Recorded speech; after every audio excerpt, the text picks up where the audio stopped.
I would like us to look at the issue of this executive interference in the leadership selection process in the National Assembly. It's an accusation that keeps coming up whenever, and in that our report, you heard it, it appeared to be something that sets the tone for even each assembly that comes in. Senator Enang, the government of President Muhammadu Buhari, would you say there's any truth to that accusation, also that it read its head in this administration? The way the present leadership emerged, or the incoming leadership? The 8th Assembly. Well, the 8th Assembly emerged from the floor. Yes. And what the president and the executive did was to make the best use of it. And the executive president, Buhari, did not in any manner confront. What the president did was to say, the legislature, do your job according to the Constitution, I'll do my job according to the Constitution. And in any manner that you would interfere in my functions, I will resist by drawing attention to it, or there could, sometimes you find either public interest, or you find the Attorney General seeking interpretation or the intervention of the court. The president did not in any manner interfere. And what Mr. President did and the executive did was, like I've said, to concentrate. And in that concentration has produced one of the biggest results in the 20 years of democracy. Concentrate? Yeah. Okay. That is, concentrate in what the Constitution, the duty the Constitution lays on you, the legislature. And it has produced one of the biggest results in the 20 years of democracy. And that has made the legislature concentrate in legislature and legislation. I want to say that to the credit of this legislature and to the credit of His Excellency President Muhammadu Buhari, that the 8th Assembly has passed the highest number of bills. Okay, so you've now moved yes. from, okay, you are saying they work together. They work together, okay. And that is, but each side holding on its own. And when they pass, it has also been accused that President Buhari has declined to the highest number of bills. Okay. But decline also goes with the highest number. And that means there has been a lot of active work on the part of the executive and the legislature. And of course, when you pass a bill, the job of the president is not to sign. It's to take a position. Is to consider and to act as thought fit. He can sign if it is legal. Okay. He will not sign if it is going to create confusion in the law, or it is unconstitutional, or it is not going to be in the public good, or such other thing. So okay. It's been that. Okay, Senator, I don't know if you agree with that. Yeah, I think I agree with him totally. Okay. When we came in 2015, when you talk about leadership, the largest number of legislators determines, the party determines the equations geographically. Yes. And the 6 political zones needed to be accommodated.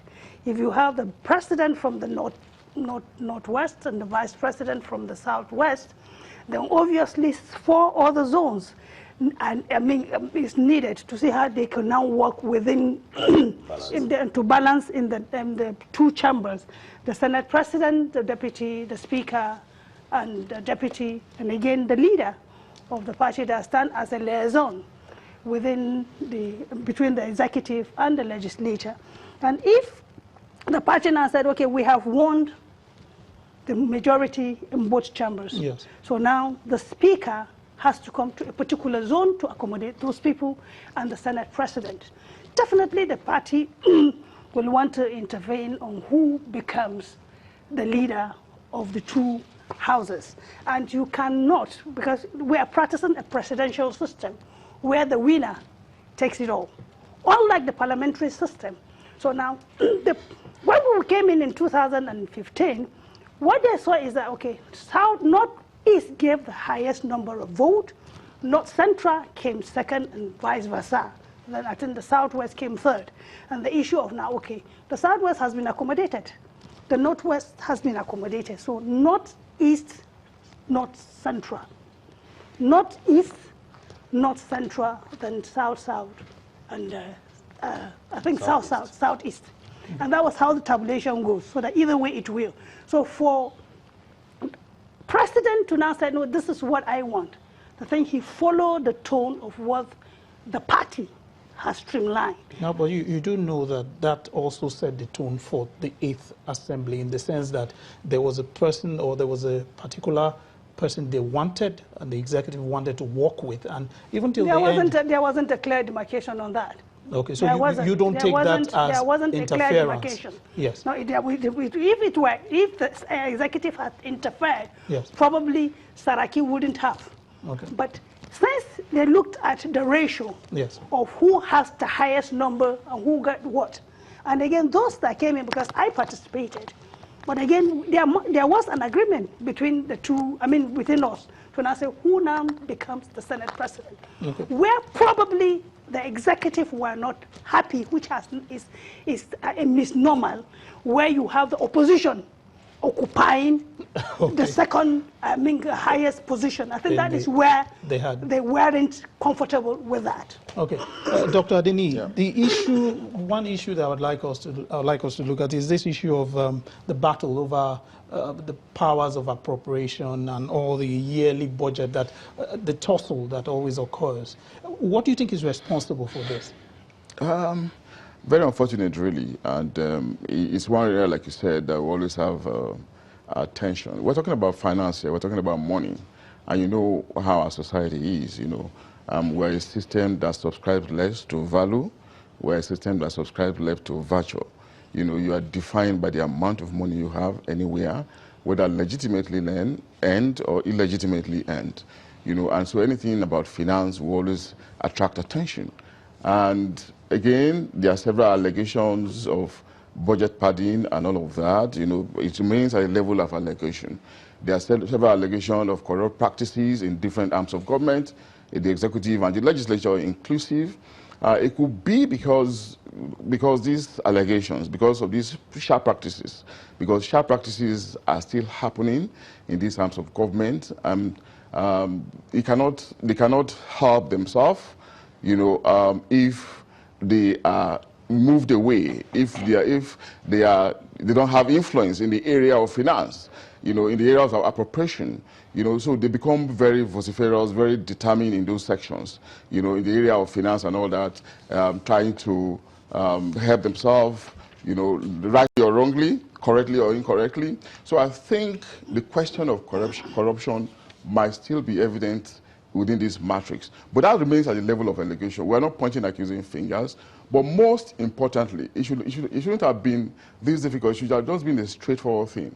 Something an executive is supposed to work out, go into the legislature to debate it as an intellectual arm of the Trinity. Debate it, whatever you think is wrong, whatever let us know, whatever you think is right, point it out. These things are supposed to be simple, but because of some extraneous reason, bordering around allegations of corruption, then we might continue to have tension in this area. I'm not pointing accusing figure, like I said, but these are the concerns of the populace, really. Senator Enang, let me bring you in. You've had a very extensive work in the Parliament. You were chairman Business Committee on Rules and Business, and now you serve as liaison between the executive and the legislature. What do you feel can be a way out? How do we address this decisively so that this whole battle, recently the president came out that there were increases and reductions in the 2019 budget, and that might affect implementation of the budget. How do we address this once and for all? I think we addressed it by way of what we could call front loading of the budget. We address it by consultation before the budget is laid. We address it by the officers of the executive sticking to what has been approved by the legislature. And the legislature, in the first instance, making sure that the budget it has approved is consistent with the thinking of the executive.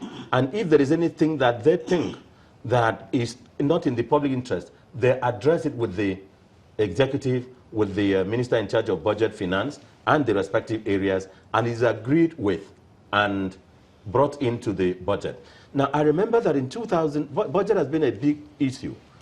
I remember that in 2006, 2007, or 2005, 2006, 2007, I had very serious engagement with the then Minister of Finance, Dr. Okonjo-Iweala. I think I'm correct. Mm-hmm. And I think there was something she did, that in Committee Room 1 of the House of Representatives, when we discovered that we had passed the budget, and she went out, took and brought another set of budget signed by her and circulated to the ministries and said this is the executive version, that they should execute that one, because she did not like what the National Assembly passed. And I told her, I remember, and I think the Channel Television played it as part of their stick for a long time, that you are a candidate for the prison. Because that's what I did that, because for me and the law, the minister has no power. The president has no power when the legislature has passed without coming for amendment and securing the amendment to go and circulate any other document to be executed as the budget. So now, engagement. Now, what solution and what is the practice now under the President Buhari administration? Yes. The Buhari administration does engagement, engagement, and engagement. The Minister of Budget will, before the budget is laid, the Minister of Budget was chairman of the Appropriations Committee before he became the Chief Whip of the Senate. That is the distinguished Senator Odoma, the outgone, with his respect. Now, we used to engage the Minister of Budget, myself, Minister of, as my office, Minister of Finance, the Director General of Budget Office of the Federation would lead the executive team, now led by the Minister of Budget and National Planning.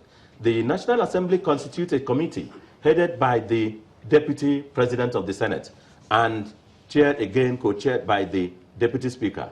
And then the Chairman of Appropriation, Chairman of Appropriation House and Senate, Chairman of Appropriation Senate, of Finance, Senate and House, all become members. So that immediately after the second reading, it is these persons who go together while the budget is being worked on. They work on the areas of possible differences. If there is a possible increase in the benchmark, okay, now they determine, executive, we have, you made a proposal of $42 per barrel. Oil has increased from $52 per barrel when you made this proposal to $60 per barrel. We believe that from $42 per barrel, we can have $45 per barrel. Therefore, there is a $3 per barrel increase. Of this $3 per barrel increase, please, can we take $3 per barrel, $1 per barrel on the across board and solve deficit? Okay. Then 550 kobo, 50 cents out of it to add to some projects of the legislature and some other things where they were not captured. And there is $1.5 remaining. Executive, will you send us projects that you want to be captured by this? This is what the Udoma obtained under His Excellency President Buhari's administration. But then, even after that, you will still find projects which were not contemplated, which were not captured. You'll still find a situation where you will perhaps have an expectation of 100 of a certain sum to an arm of government. Then you'll find something higher than that. I have to be very careful now. Okay. Now you have something higher than that, yeah, and you'll still find some other things. So in the course of implementation, it becomes difficult. And now we normally have a situation where we have an agreement. Please sign. When you sign, bring amendment. We will agree. When the president signs, brings amendment, the amendment will be there till today. Oh. So these are the kind of things that will have to be addressed. Some honor to be kept, some agreement, before we can have a consensual situation where we really will have much less confrontation in the budget. Okay, please, again, I say, woe unto a day that there will be extreme agreement between the legislature and the executive in any country of the world. Okay, I want to bring the audience in, so I don't know if you could just, just the kind of to roll down. When we came in 1999, we started working on the medium-term framework in 2004. But before then, the synergy that was built was when we had a rancor, and for 5 months, budget were not passed. Yeah. That was when this issue, the longest in 2002. And that was when the synergy now came in on board through the liaison officers to now see how the president now will meet his legislators irrespective of the political divide. Yeah. Okay. And there, we now went further to now said, okay, for this budget not to go through what it went last year, all the political leaders, yes, one, even the opposition leaders, two, then all the committee chairmen and deputies will meet with the executive in the villa. Of each. Yes, each of us now to non-tabulate and look at this. And areas that where we have issues with the budget is that when you talk about medium-term framework, you have a 3-year plan on the projection of what are the ongoing projects. Then I put a benchmarking on that. The benchmarking, again, we usually have issues on that, but at least we'll come into a synergy. But the most important thing that occurred at that time, which obviously I pray that the 9th Senate will take on, is to see how the interface between the executive and the legislature when it comes to budgeting will come on board. Okay. But the medium-term framework is still an issue, because when you now give a ceiling on a particular project, and now the next year, instead of you to look at how much percentage of those capital projects that has been released, what is the percentage that needed to, and what is the lifespan of that project? And those are the issues we will normally have problems with. Okay. I want to quickly bring the audience in. So I don't know, I have members of the civil society. Let me start from the center here. Please bring, can you just pass the mic to, yes. Please introduce you. Don't stand, just introduce yourself. Okay, my name is Philip Yam. I'm the chairman of the Correspondent Chapel, Nigerian Union of Journalists, FCT. I also cover the House of Representatives for New Telegraph newspapers. Now, I'm happy that Senator Itainan is the one saying that, leading the advocacy, that the relationship between the legislature and the executive should not be that smooth. That the day we have that, they should be pushed out of that place. Now, we have noticed that in my years in the National Assembly, I have seen that whenever we have that kind of relationship, things do not go well for the common man. Now, from 1999 to date, you discover that we have 7 Senate presidents and 7 speakers in the House of Representatives. Now, out of the 7 Senate presidents, you discover that only 4 were elected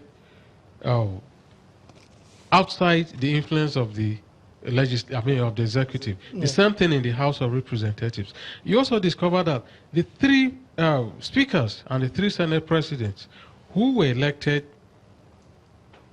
with the influence of the executive were pushed out. In the House of Representatives, you discover that Salisu Buhari, who was prompted, pushed in by the executive, did not last for more than 3 months. So the same thing happened to our only female speaker, Patricia Ete, So in the House of in the Senate too, you discover that later Evans Iwerem was pushed out too, and of course it happened to Wabara. So I think if the relationship between the 2 arms of government, like he said, they have to work in consonance with the provisions of the Constitution to ensure that each arm of government is doing its own job. The legislature has 3 basic functions: that of lawmaking, representation, and oversight. Okay. Very quickly, there's a young man that is behind there with a hat. Can I just have him speak very briefly? Yes, please. Very quickly, please. All right, thank you very much. My first point was about the lateness in sending the appropriation bill to the National Assembly. Okay. Usually every year we've noticed it's coming around October, November. It needs to get to the National Assembly faster for them to have an opportunity to unpack the bill and do a good work on that. The second point is about the irritation on behalf of the executive. And you would see that every time we have an executive led by a president who's been a former general, they have this irritation towards the National Assembly. How many resolutions of the National Assembly have been totally ignored by the executive? Many resolutions have been passed on serious issues around security, but have been totally ignored by the executive. We've seen that happen times without number, and these are things that we need to look at in order to have a better relationship between the two arms of government. Thank you very much.